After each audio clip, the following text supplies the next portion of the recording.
Salve galera, meu nome é Felipe Bianchi, sou do Centro de Estudos da Mídia Alternativa Barão de Tararé. Estamos estreando hoje essa nova ferramenta aí do Barão, o Barão ao Vivo.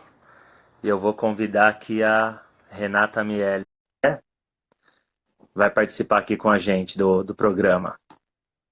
Esperar ela aceitar. Fala, Rê. E aí, Fê, tudo bem? E aí, galera, como é que tá? Que... Levando, né, na quarentena. Pois é, nem me fale, bicho. Já perdeu as contas de que dia da semana é hoje? Ou porque hoje é Barão ao Vivo, segunda-feira, né? É. Então, Rê, primeiro dar boas-vindas a todo mundo que está acompanhando a gente ao vivo. Esse é o nosso primeiro programa, é um piloto. A nossa ideia é que ele aconteça 2 vezes por semana e também alternando o pessoal do Barão de Tararé que participa. Hoje somos eu e a Renata, também pensamos em convidar outras fontes de fora também para falar com a gente. Mas hoje a gente tem aqui uma especialista para falar do tema que a gente se propôs a discutir, né? Que é a questão da internet, a importância do acesso à internet de qualidade, que fica muito escancarada numa situação dessa, né? Porque para quem tem o acesso à internet, a quarentena é uma coisa. Para quem não tem o acesso à internet ou tem um acesso muito precário, é muito diferente, né, Rê? Sem dúvida nenhuma. Eu acho que já tem muitos anos, né, que o movimento de luta pela democratização da comunicação tem colocado como um dos debates mais importantes a discussão do acesso à internet como um direito fundamental para o exercício da cidadania, né? Desde que a internet comercial surgiu no Brasil, ao longo dos últimos anos, ela vem cada vez mais sendo um espaço de convergência de mídias, mas não só de convergências de mídias, quer dizer, serviços públicos, serviços privados, direitos fundamentais, muitas coisas hoje são realizadas, muitas atividades são realizadas através da internet, né? E a gente tem, então, já há muitos anos colocado a necessidade de que o Brasil adotasse políticas públicas para que a internet pudesse efetivamente ser para todos, ser um serviço universal, de qualidade, com preços acessíveis. E acho que a quarentena mostra que nós estávamos cobertos de razão, né? Essas políticas não vieram, infelizmente, né? Foram anos e anos desde, sei lá, pelo menos 2010, quando começou o debate do plano banda larga do governo federal naquela época, né? E depois muitas outras iniciativas, mas que não se concretizaram como políticas públicas. E hoje, na quarentena, a gente percebe como a internet está saturada, né? As pessoas não conseguem ter um acesso de qualidade, a instabilidade do serviço é muito grande, então muita gente que está assistindo a gente pode estar travando, pode não estar conseguindo assistir porque o sinal está caindo, né? E isso tem uma série de motivos que a gente vai conversar aqui, mas eu acho que a quarentena mostrou que esse é um tema que não é de especialistas, né? A sociedade começou a discutir qualidade da internet, acesso à internet, e acho que isso é uma coisa importante.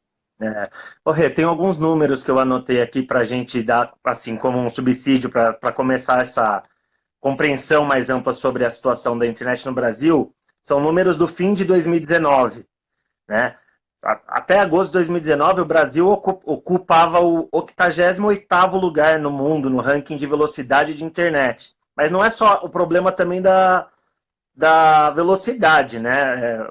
Há uma carência muito grande de lares brasileiros que não têm acesso à internet, né?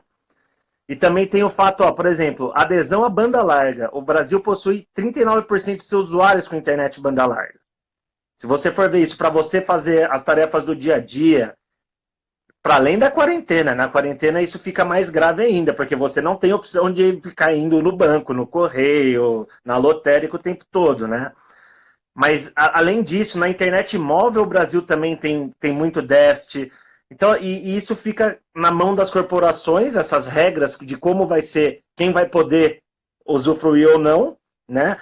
E para quem não sabe, o Barão de Tararé compõe a Coalizão Direitos na Rede, que acho que a Renata pode falar um pouco do que se trata. A Renata participa ativamente dos debates, e isso é um debate que vem de muito tempo, né, Rê? Agora, com a quarentena, isso não só fica escancarado, como começa a surgir novos problemas, que a gente vai chegar lá também, que é a questão de proteção de dados pessoais. Ou seja, esse programa, na verdade, mereceria uma semana inteira de discussão. A gente vai pensar, inclusive, para quem está assistindo a gente, webinars, né, que é convidados para falar sobre esse tema, porque a coisa é complexa e como não tem um horizonte sobre quando vai terminar essa situação, com certeza esse problema vai se agravar, né, Renata? Sem dúvida nenhuma. Na verdade, eu acho que a pandemia só explodiu a panela de pressão que já estava prestes a explodir, na verdade, né? Eu acho que para conversar um pouco sobre isso, a gente tinha que dar alguns passos atrás, né?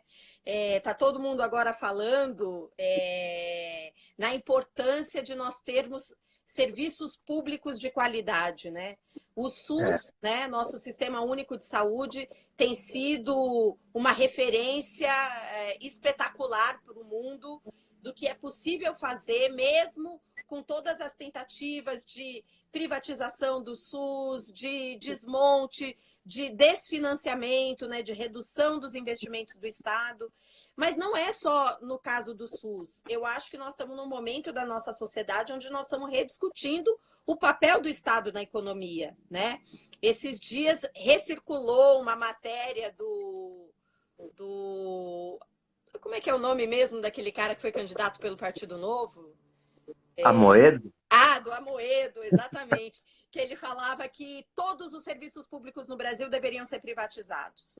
Então, na verdade, o que nós estamos vivendo no caso do acesso à internet já é consequência de um processo de privatização do nosso sistema de telecomunicações, né? Que começou na década de 90, no governo do Fernando Henrique Cardoso, quando ali a gente começou a privatizar o sistema de telecomunicações. E daquele período emergiu uma nova lei, né, para regrar, então, como seria a oferta do serviço de telecomunicações a partir da privatização, que se chama Lei Geral de Telecomunicações, né? Nessa Lei Geral de Telecomunicações, que é de 1996, foram definidas as regras, né?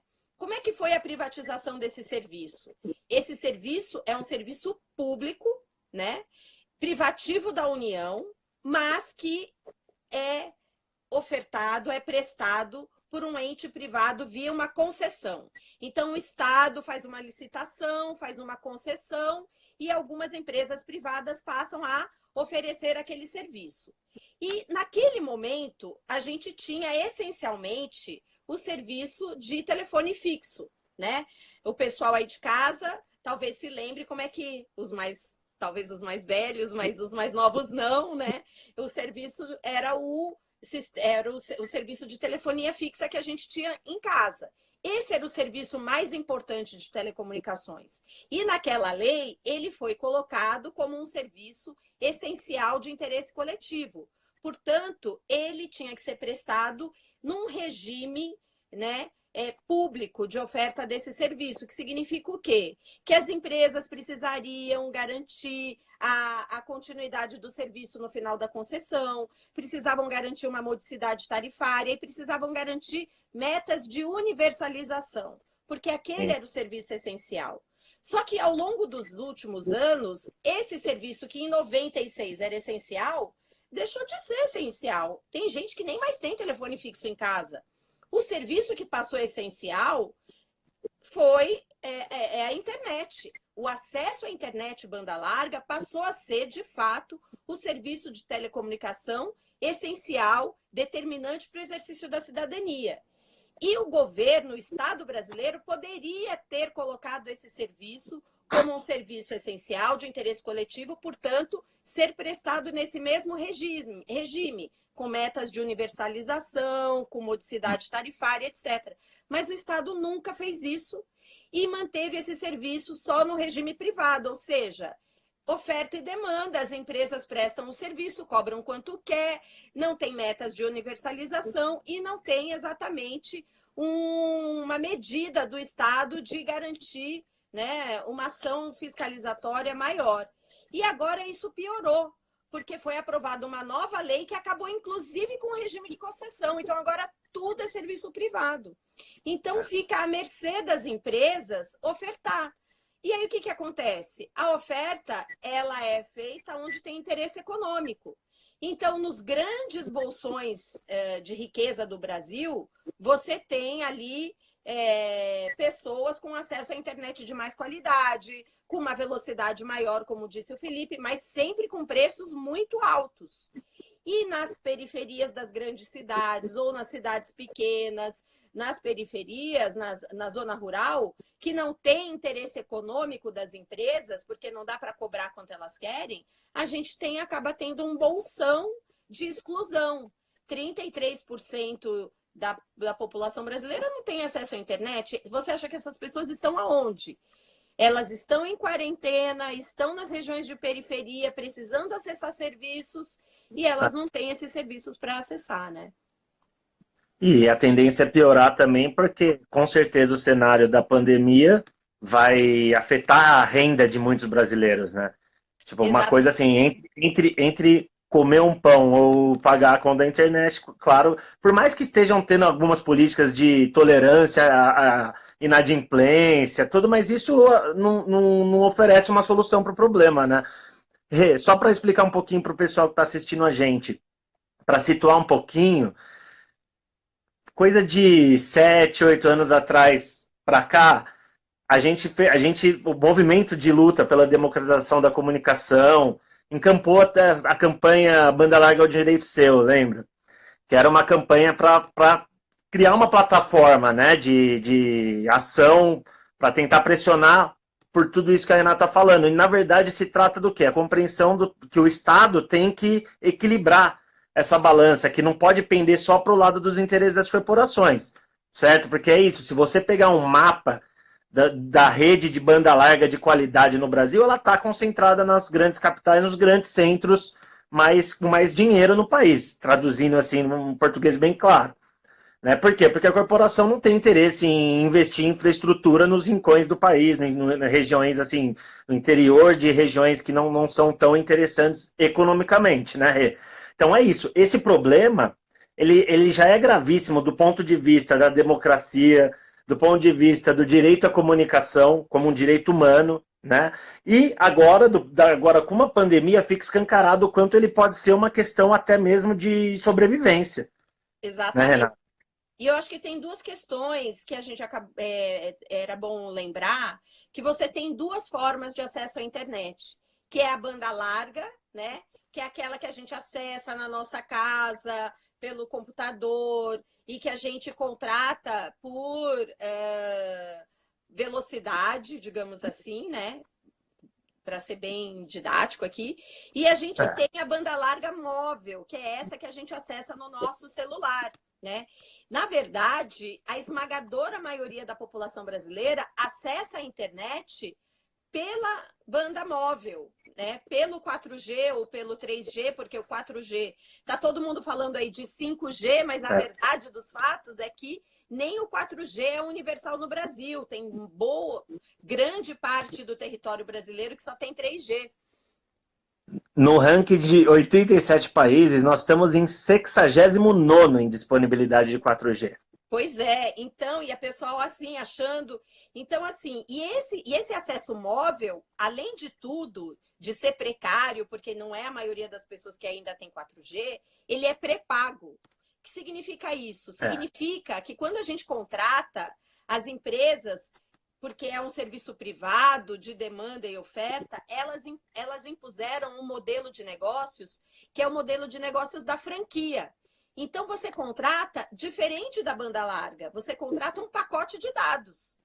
Se o seu pacote de dados acabar, você tem o serviço descontinuado, o que é, inclusive, contra a legislação existente, porque o Marco Civil da Internet já diz que a internet, em 3 pontos do Marco Civil, que ela é um serviço de interesse coletivo, essencial e um direito humano fundamental. Então, quando você tem a banda larga móvel, o acesso móvel com franquia, você tem uma restrição enorme.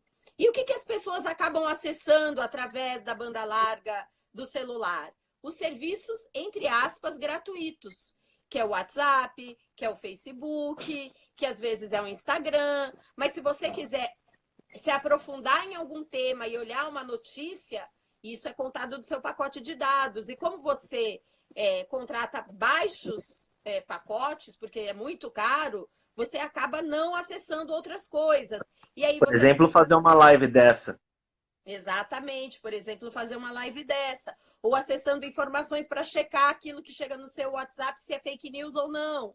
Então, como é que você vai checar se teu pacote de dados está chegando ao fim, ou que a única coisa que você tem é o que chega no celular para você? Nesses tempos de pandemia, tem um monte de fake news e desinformação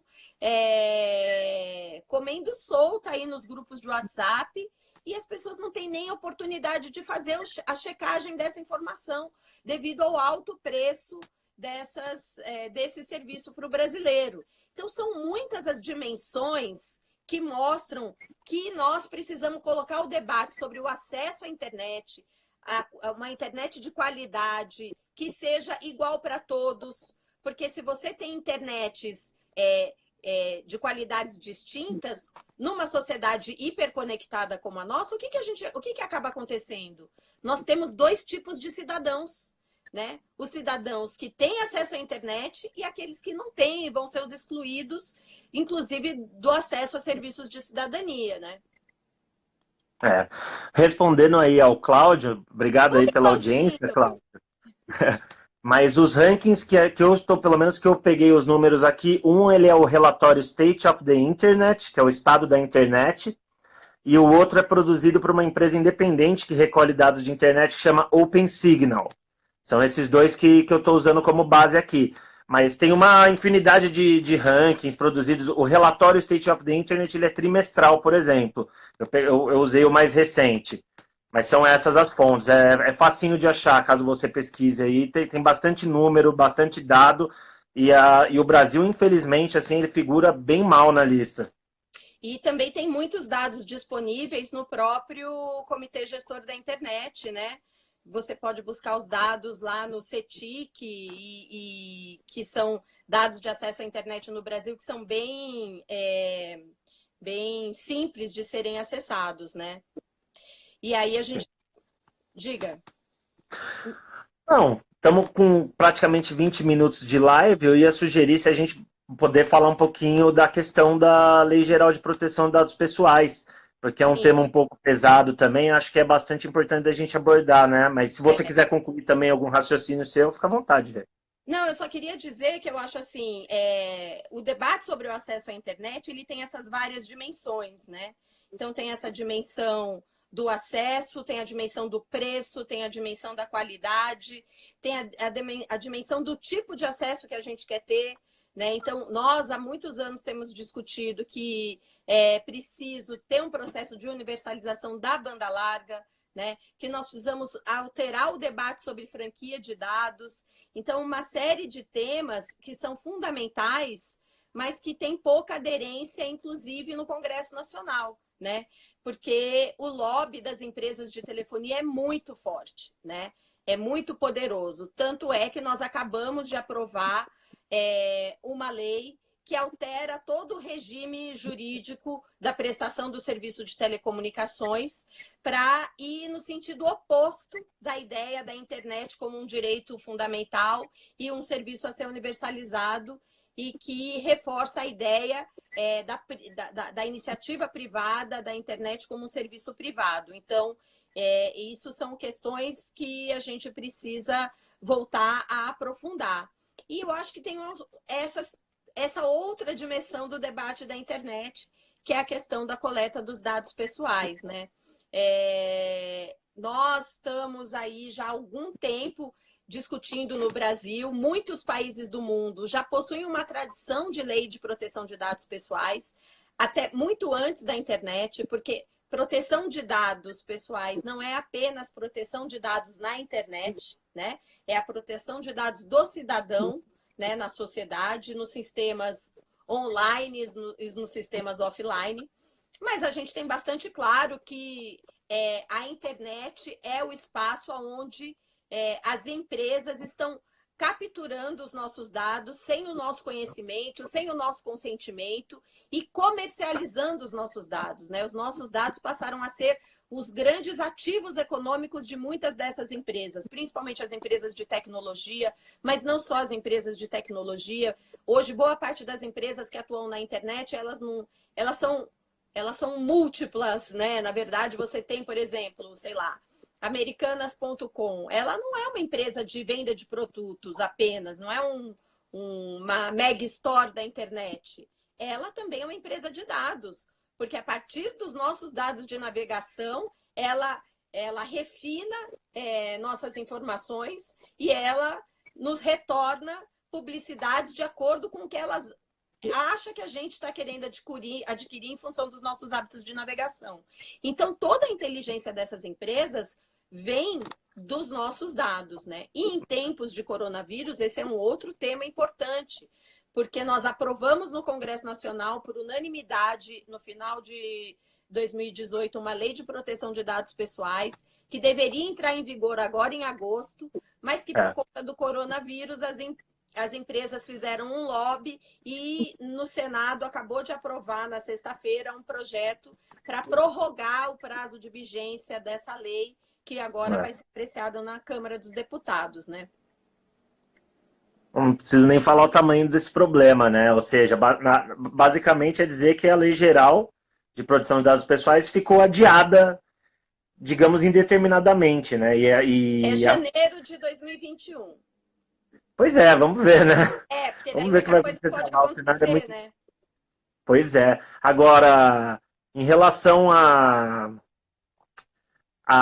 questão da proteção dos dados pessoais, isso no período do coronavírus, eu imagino que vai ter um impacto forte justamente pelas pessoas que têm o acesso estarem muito mais expostas, né? Acho que a permanência na internet está maior, também a questão de e-commerce, de contratação de serviços, tudo sendo intermediado pela internet, acho que a exposição é maior, né? O que você acha? A exposição é muito maior, porque as pessoas estão mais tempo conectadas.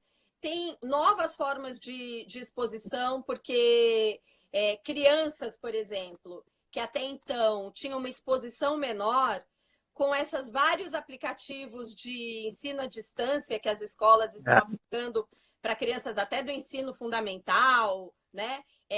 Isso é um instrumento de coleta de dados, inclusive de dados sensíveis, porque são dados de crianças, né? E a gente tem os dados que estão sendo coletados para o próprio monitoramento do coronavírus, né? Saiu um dado hoje ou ontem sobre a porcentagem das pessoas que estão aderindo à quarentena a partir de dados de geolocalização dos seus celulares. Então, eles conseguem monitorar se as pessoas estão ficando em casa ou não a partir da sua geolocalização. Ocorre que isso é um debate bem polêmico, que você pode dizer, olha, mas é um motivo de força maior, é um tema de saúde coletiva, então, ok, mas as empresas que estão coletando essa informação deveriam comunicar os usuários que estão coletando aquelas informações e deveriam pedir o consentimento do usuário para que esses dados sejam usados para esse fim. E mais, esses dados precisam ser usados única e exclusivamente para esse objetivo e não podem depois ser utilizados para outras coisas. Essa é a importância da Lei Geral de Dados Pessoais, né? Não há nada na LGPD que impeça o Estado e as empresas e a sociedade de enfrentar a crise do coronavírus. Mas tem uma grande oportunidade dessas empresas constituírem bancos de dados numerosíssimos, com mais informações, que vão nos deixar ainda mais fragilizados diante desse poder econômico que essas empresas têm. Inclusive, se alguém aí que está assistindo a gente tiver o interesse de se aprofundar um pouco mais nessa discussão, eu e a Renata, a gente traduziu um artigo da Sally Burch, né, que é uma britânico-equatoriana, né, que integra a ALAI, a Agência Latino-Americana de Informação, e também o Oficina, né, que é o Fórum de Comunicação para a Integração de Nossa América, do qual a gente faz parte. É um artigo que está na capa do site, né, o barãodetararé.org.br, em que ela vai bem a fundo em algumas questões aí, de forma até acadêmica, mas para quem tem interesse é um subsídio legal para entender a dimensão dessa questão, porque é complexo, é bastante complexo. Envolve muitos fatores, né? Por exemplo, de dados comuns, dados pessoais, sobre como deve ser feita essa governança, quais políticas podem existir, porque afinal é um terreno novo que a gente está desbravando, né? A humanidade está desbravando. Então, fica lá a sugestão, o artigo está na capa do site do Barão de Tararé, ele chama É Hora de Falar de Política de Dados e Direitos Econômicos. E o convite é quem quiser ler. Porque aqui no Brasil, o que nós estamos discutindo é a questão da titularidade dos dados. A nossa lei é uma lei sobre regras de em que situações um agente econômico ou do Estado pode tratar os nossos dados pessoais, né? Então, é apenas uma regra de como esses dados devem ou podem ser usados, para quais fins, etc. Nossa lei não entra num debate, que é o que o debate desse artigo está propondo, e alguns pesquisadores e ativistas internacionais estão discutindo, que vai um passo adiante, né? Que é de quem são esses dados? Quem são os proprietários dos dados que são gerados pela sociedade? Hoje, na prática, sem que haja um direito econômico que afirme isso, mas na prática, os proprietários, quem ofere lucro com esses dados, são as empresas que coletam esses dados. Eles fazem lucro e eles se consideram os donos desses dados. E o que esse artigo está querendo discutir é o seguinte: os dados são um ativo social, não são um ativo econômico para ampliar a concentração no capitalismo, né? Esses dados precisam ser comunitários, precisam ser geridos pela comunidade. Eles deveriam ser comuns a todos e serem utilizados para melhorar, né, a vida em sociedade, e não para que algumas empresas tivessem lucro. Rê, a gente está indo para quase meia hora de live. Eu acho que, como o Cláudio mandou mais perguntas, acho que vale a pena a gente abordar também. Beleza. Não sei se você que ele questiona como que a dificuldade de acesso à internet impacta, por exemplo, na produção e consumo audiovisual pelas camadas mais excluídas da população. Isso num cenário já de total desmonte do setor audiovisual. Porque sem o coronavírus a gente tinha o bozovírus, né? Que também está um cenário de destruição, né? Como você avalia isso? Eu avalio, é muito bom. Primeiro, assim, a gente talvez pudesse, a partir até dessa conversa, dessa pergunta do Claudinho, pensar uma live do Barão para falar sobre a situação da cultura nos tempos da pandemia, né? Porque se tem um setor que é muito importante, que é muito afetado, é a produção cultural. E no caso, quando nós estamos reclusos, né? A ausência de acesso à internet de qualidade faz com que setores imensos estejam alijados, né, do acesso aos bens culturais. Tem muitas iniciativas interessantes sendo tomadas, né? O É Tudo Verdade liberou uma parte dos seus vídeos gratuitamente por streaming. Agora, você precisa ter uma internet banda larga de qualidade para poder acessar o streaming do É Tudo Verdade, né? A SP Cine aqui em São Paulo, o Cinema Petra Belas Artes também disponibilizou. Agora, você só tem acesso a isso se você tiver uma internet banda larga de qualidade, porque se você depender única e exclusivamente do acesso móvel, se aquela plataforma não tiver um contrato de zero rating, né, de gratuidade, entre aspas, porque nada é gratuito, com o seu provedor de internet, com a sua operadora, você não tem acesso. Então, você acaba comprometendo, de fato, a circulação da produção cultural num sistema onde você tem uma internet tão restrita. Bom, a gente chegou 30 minutos aqui, Rê. Você acha que a gente discute mais algum tópico importante? O Eu que vi que uma você manda? pergunta aqui, por favor. Como você vê a questão dos panelaços na internet com o Covid-19? Cara, sei lá, eu acho que a gente está encontrando novas formas também de protesto, né? Eu lembro que foi na época dos indignados na Espanha, Felipe, que eles fizeram uma Ah, manifestação virtual. Você lembra disso? que era holograma, né? Holograma, houve Holograma de projeção, né?